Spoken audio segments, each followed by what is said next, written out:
Bapa dan aku satu. Enggak kan ibu bawa ayat itu. Bapa dan aku satu, saya tanya satu apa? Pahaminya. Yesus juga pernah berdoa untuk menjadikan muridnya satu sama seperti dia dan Bapa. Kalau konsekuensinya Yesus adalah Bapa, Bapa adalah Yesus, itu maksudnya satu, maka si mereka ini juga satu. Si Petrus adalah si Yohanes adalah si Matius. Apakah seperti itu cara memahami? Pertanyaan saya, Keke, apakah yang dilihat oleh Filipus adalah Bapa?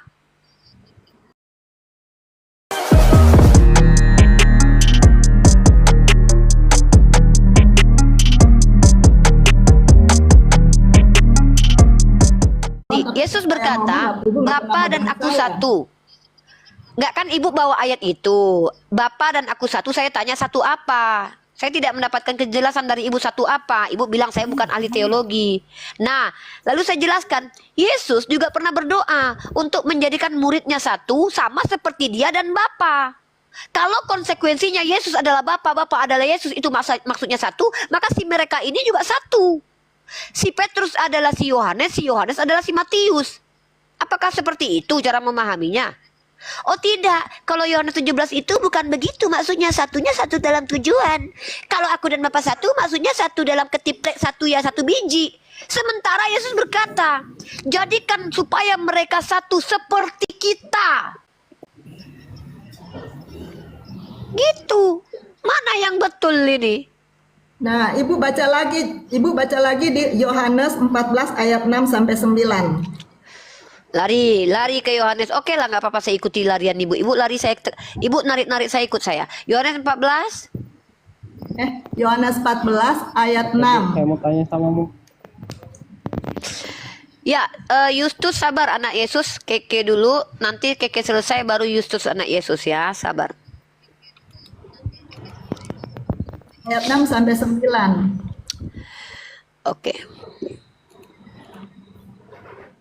6 sampai 9. Udah dapat ya? Sabar. Kata Yesus kepadanya, Akulah jalan dan kebenaran dan hidup. Tidak ada seorang pun yang datang kepada Bapa kalau tidak melalui aku. Sekiranya kamu mengenal aku, Keke, pasti kamu juga mengenal Bapakku. Sekarang ini kamu mengenal dia dan kamu telah melihat dia. Pertanyaan saya, Keke, apakah yang dilihat oleh Filipus adalah Bapa? Kan ya Yesus bilang di situ, jika kamu mengenal aku, berarti istilahnya Yesus mengasih tahu ke Filipus, jika Filipus kamu mengenal Yesus, aku itu Yesus kan, pasti kamu juga mengenal Bapa. Berarti kan Bapanya Yesus itu ya sama Bapa itu dia juga satu gitu. Bunda Keke Sekarang yang cantik sekecamatan, dengarkan saya. Bunda Keke yang cantik sekecamatan. Pertanyaannya bukan itu. Apakah ketika Filipus melihat Yesus, maka yang di hadapan Filipus itu adalah Bapa? Pada saat Filipus itu ngelihat Yesus, itu adalah Yesus karena kan Yesus manusia, dia berinkarnasi jadi manusia. Berarti bukan Bapa ya. Nah, ketika Bunda Keke mengatakan, ya, barang siapa yang mengenal aku maka mengenal Bapa. Bunda Keke, tidak mungkin Bani Israel mengenal Tuhan mereka kalau mereka tidak kenalan dulu dengan Musa, kecuali mereka nabi. Tidak mungkin pengikutnya Abraham bisa kenal dengan Tuhannya Abraham kecuali melalui Abraham. Tidak mungkin kami umat Islam kenal Allah tanpa melalui Muhammad ibnu Abdullah. Para nabi adalah jalan menuju Tuhan, bukan tujuan. Yesus jalan keselamatan, betul. Dia adalah kebenaran, betul. Masalahnya kalau dia katakan tidak ada yang pernah menuju Bapa kecuali melalui aku, mohon maaf, tidak betul. Kenapa? Henok dan Elia sudah pernah ketemu Bapa sebelum Yesus lahir ke dunia. Tapi kalau seandainya kita memahami ini, melepaskan Yesus dari tuduhan berdusta, bahwa tidak ada satupun manusia yang selamat kalau tidak mengakui dia sebagai Mesias, saya sepakat. Bahkan kami umat Islam tidak beriman kalau kami tidak mengakui bahwa Isa Al-Masih putra Maryam adalah Rasul Allah. Tapi mengakui seperti yang dia sampaikan, bukan mengakui seperti pendeta.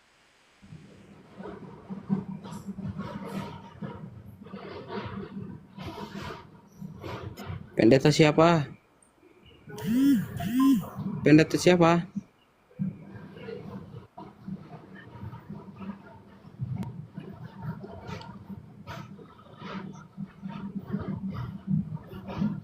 Freeze Ibu. Pendeta siapa? Si ibunya Frismas. Tuh kan, mati dia. Allah. Ah, Ini Bapak itu apa ya? Kristen apa Islam? Itu signalnya itu bermasalah. Ini izin teman-teman ya, saya ambil alih dulu. Itu signal Uni itu bermasalah. Teman-teman dikencangkan dulu tap-tap layarnya ya. Ini saya besarkan Ini kayaknya tampilan saya supaya di tap-tap layar itu kencang, kuat tap-tapnya. 3.000 orang bantu tap-tap layar itu cepat itu kalau 500K. ini udah jam 9, udahlah saya udahan aja. Nanti saya Ya, ini lagi. Ini udah jam Sebentar 9. dulu Bun. Itu tadi soal Yohanes 14:6 itu jalan. Kenapa dengan jalan, Bu? Apa Kristen memang sembah jalan? Bukan Pak, tadi kan saya mau menjelaskan ke Ibu siapa tadi, Ibu Uni ya. Bu Uni kan dia tadi mengatakan apa maksudnya Bapak dengan aku tuh sama gitu kan. Berarti dia menjelaskannya kepada yang Yohanes 17. Sedangkan dalam pengertian kami beda dengan apa yang yang saya maksudkan, Bapak dan Yesus tuh satu. Jadi kan saya tunjukin ini lagi biar lebih jelas gitu di Yohanes 14 ayat 6 sampai 9. Sedangkan dia lagi ngomong, ya udah berhenti gara-gara sinyal kali ya. Jadi saya pikir saya mau Ya, ini ada beliau, silakan ngobrol, karena Bu. udah jam 9. Iya, Silakan ngobrol sedikit. Masih bisa 10 Bunda menit Keke. lah. Ini nggak akan berhenti karena namanya perbedaan tuh sampai pagi pun nggak akan selesai. Jadi saya cuma Enggak, mungkin saya sedikit aja sih. Mungkin 3 pertanyaan aja, bukan 1 pertanyaan aja lah. Ketika Yesus, Ibu percaya kepada Ibu Yesus. ya. Ini ya. Ya. tadi pendeta apa dibilang, Bu? Halo, Bu Keke. Ya, Ya, ya. lanjut kedengaran suaranya. Pertanyaan saya itu adalah ketika Ibu percaya kepada Yesus, pertanyaan saya yang sangat mendasar adalah siapa Yesus menurut Yesus? Silakan Ibu jawab. Apa? Siapa Yesus menurut Yesus? Pertanyaan itu menuju kepada Yesus sendiri. Woi, Yusuf diam dulu. Itu kasih Bu Keke mau turun dia, biar dia jelaskan dulu. Dia Siapa Yesus menurut mengunjungi Yesus? kita di sini. Iya, siapa Yesus menurut Yesus? Ya, ya dia menurut dia, ya dia Yesus adalah dari Bapa. Karena Yesus sendiri mengatakan, saya merujuk kepada Yohanes 14 ayat 6 itu ya, ayat 7 lah ya. Sekiranya kamu mengenal aku, pasti kamu juga mengenal Bapakku. Sekarang ini kamu mengenal dia dan kamu telah melihat dia. Jadi Yesus ingin mengatakan ya saya itu Bapa juga gitu. Karena kan dia sudah mengatakan kepada Filipus, masa kamu tidak mengenal aku? Sekiranya kamu mengenal aku, yang ada di depan kamu Filipus, itulah dia, itulah Bapa gitu. Itu stop situ aja ya Bu. Saya udah mau istirahat ya Bu. Nanti karena saya percaya ini kalau kita terusin sampai pagi pun nggak akan selesai, karena kan namanya agama kita memang berbeda, Islam dan Kristen ya, berbeda banget. Jadi nggak mungkin untuk kita istilahnya saling mau menyamakan banget, pasti nggak mungkin. Ya saya juga menghargai apa yang Bu Uni percayai gitu kan, yang imani. Saya juga menghargai bahwa Ibu Uni nggak mengaku Yesus sebagai Tuhan, nggak masalah, karena memang kan kita berbeda dan iman kita berbeda gitu Bu. Nanti kita ketemu lagi ya Bu ya. Siap. Makasih Bu Ya, Uni. Ibu Keke, mohon maaf kalau ada kata-kata salah ya. Mengasihi Ibu, Tuhan Yesus Tuhannya, mengasihi. ya, Tuhannya Makasih, Yesus Bu. yang mengasihi saya ya. Oke. Saya keluar ya. Oke. Makasih ya Bu. Nanti kita ketemu lagi ya. Oke, insya Allah Bu, insya Allah. Ya. Kalau Allah mengizinkan ya. Ya, makasih Ibu. Saya berdoa untuk Ibu. Jangan Bu, nggak akan dikabulin. Soalnya kemarin waktu Yesus mau disalib, ya Bapak, ampunilah mereka. Mereka tidak tahu yang mereka lakukan. Nggak dikabulin Bu, karena rata-rata orang Yahudi nggak tobat. Jadi saya nggak mau Ibu berdoa sama Yesus. Nanti nggak dikabulin gitu. Oke, saya sapa dulu dari tadi ada Bunda Yeti STH, Sarjana Teologi. Bunda Yeti, selamat malam. Shalom, Bu. Shalom, selamat malam. Ibu pendeta ya. Enggak. Oke, selamat malam. STH loh, Ini Sarjana Teologi sarjana loh. teologi kah? STH. Mantap ya. Ini yang saya tunggu-tunggu nih ya. Saya persiapkan tempat duduk dulu buat saya sendiri ya, karena ini berhadapan dengan orang yang berilmu. Saya sangat menghormati orang berilmu. Itu cita-cita saya dari zaman dahulu kala untuk bisa berdiskusi dengan orang yang memang akademisi ya. Karena selama ini, mohon maaf ya Bunda, saya tidak merendahkan orang-orang Kristen karena mereka juga mengaku punya Roh Kudus. Kebanyakan temannya diskusi saya itu rata-rata adalah jemaat awam. Jadi saya agak kebingungan ketika mereka menjelaskan sesuatu yang tidak sesuai dengan sisi akademik, karena saya juga belajar kekristenan.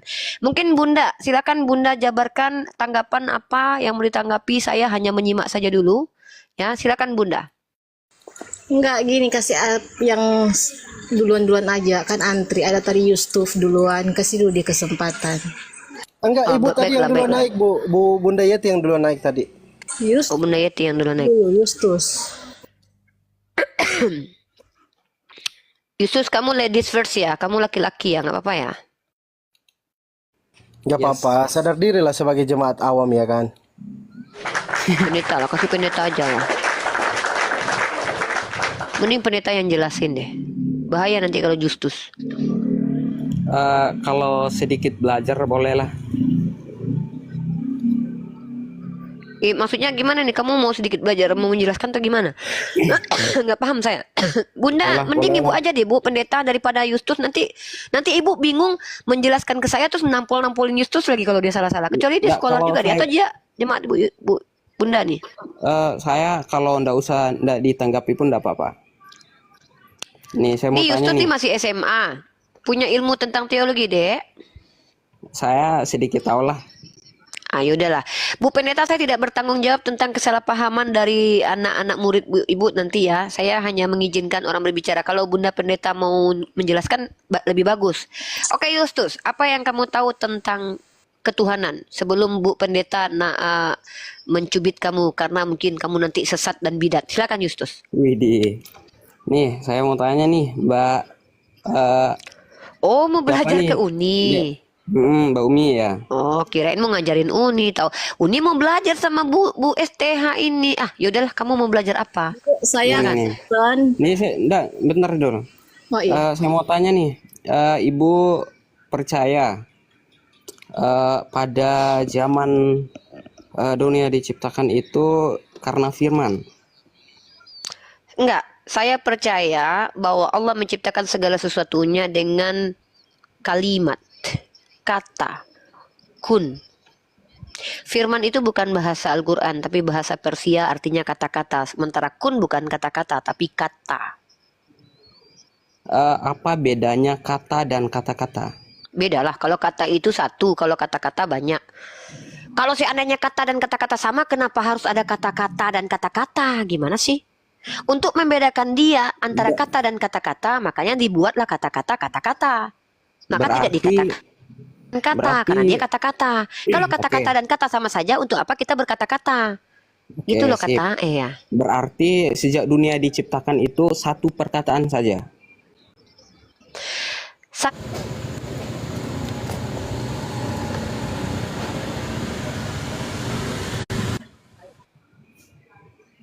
Ya, semua yang diciptakan apa berkata kun, berarti yang diciptakan itu aja. Duh, gimana sih? Kalau saya bilang gini ya, jadilah parfum, jadilah skincare, jadilah hand body, jadi. Bukan berarti saya hanya menciptakan parfum aja, logikanya. Udah, anakku ya, kamu kan Kristen. Sebelum belajar tentang diskusi lintas agama, belajar bahasa Indonesia sama belajar logika dulu ya. Ya, Kamu kan, Ibu? menyimpulkan ketika Allah saya menciptakan segala sesuatu dengan kata, lalu kamu bilang yang diciptakan sama. Ini apa? Sedangkan Tuhan dalam perjanjian lama saja berfirmanlah Tuhan, jadilah terang. Berfirmanlah Tuhan, dia berfirman loh. Nah, firman dalam bahasa Persia dari kata farman artinya adalah perkataan atau dekret. Itu bohong. Kenapa? Kalau dekret atau keputusan, maka dia harus berkata sirabaraba simalakama salah katakanlah masakala jebalap teng. Jadi, karena panjang kata-katanya, karena firman itu adalah keputusan. Dengan ini aku menjadikan sebuah batu, kemudian batu itu haruslah berbentuk seperti ini. Ini namanya dekret, itu firman. Firman itu bukan kata, firman itu kata-kata. Karena firman aslinya adalah, artinya adalah dekret dan keputusan. Mana ada keputusan hanya menggunakan satu kata. Kata itu contoh kata, ayam, kata, aku, kata, kun, kata. Itu loh. Gara-gara kamu malu Ibu Pendeta. Itu Nih. kan saya udah duga.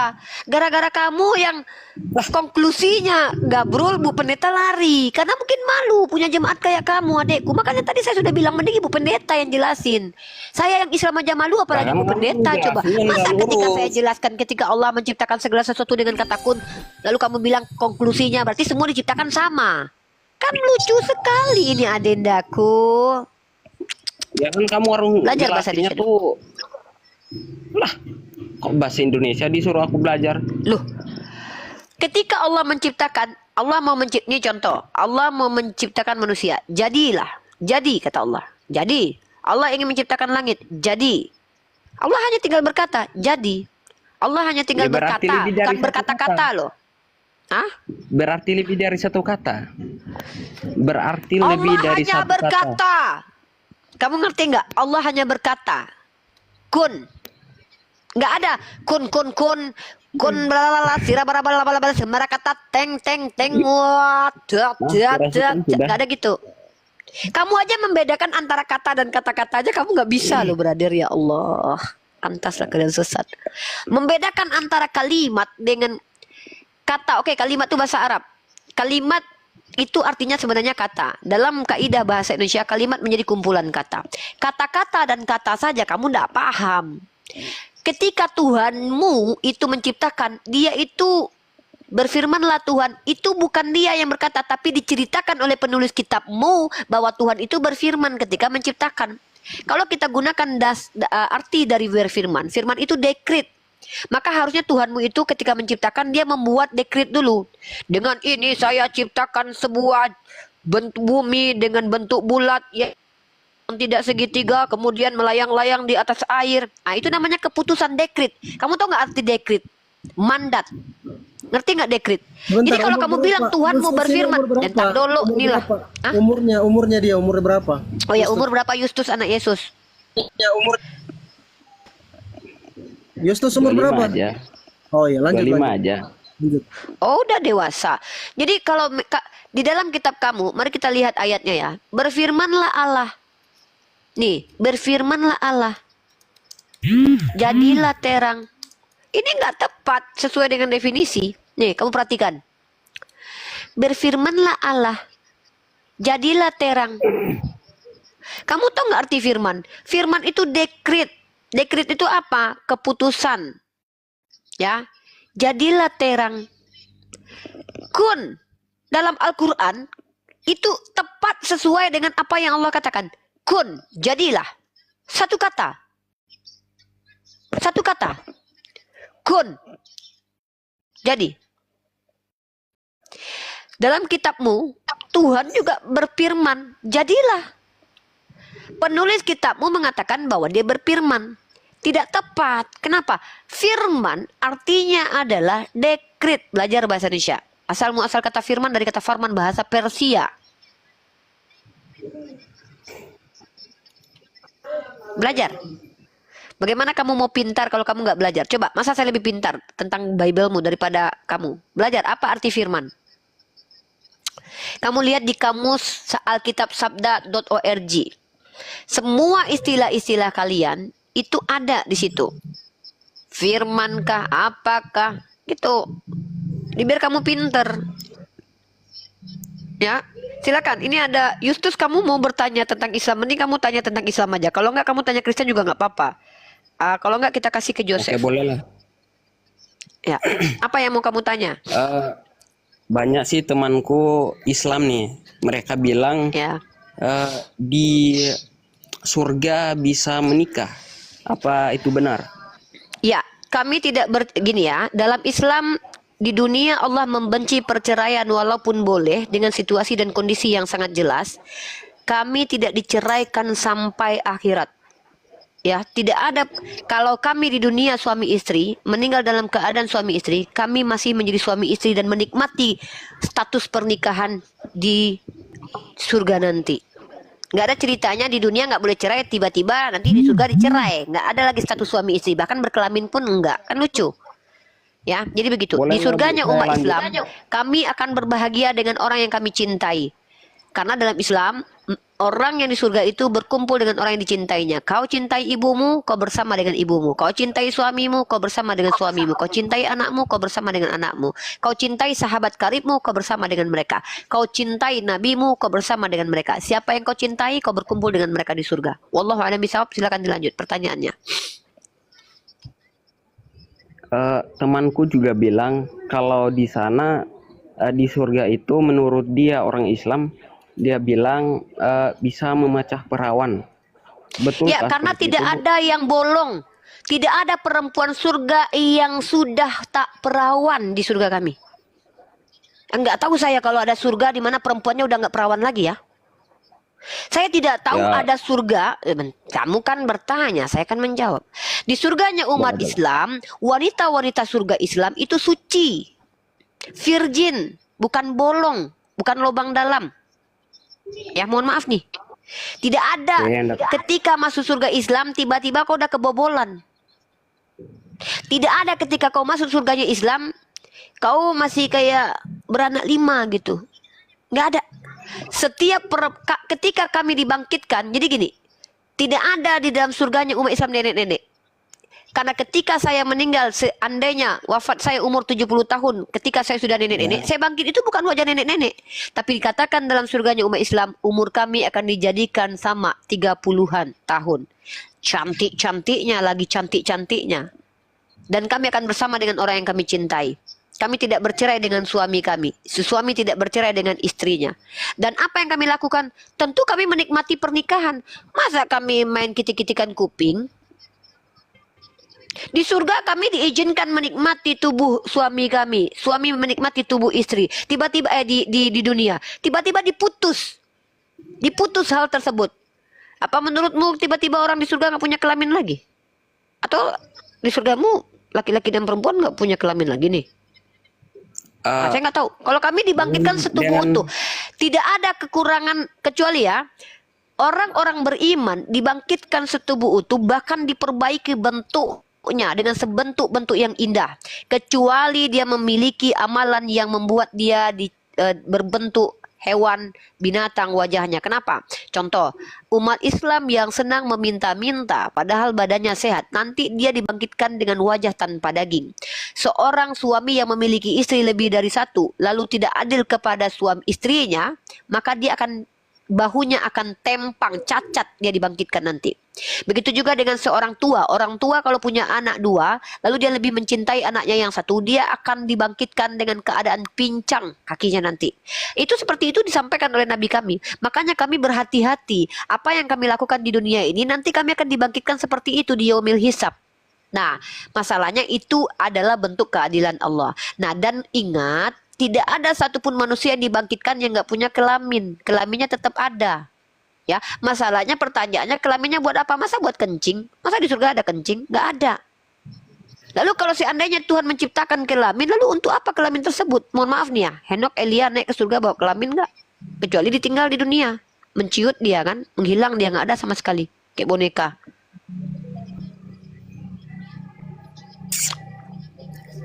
Oke Bu, saya boleh lanjut.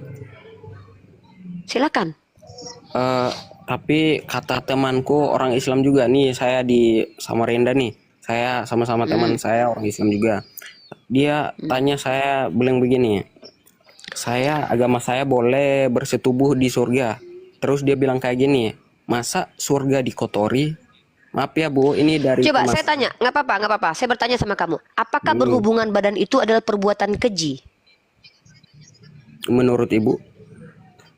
Ya enggak lah, kalau perbuatan keji maka kamu hasil kekejian. Bagaimana mungkin hubungan suami istri dikatakan keji?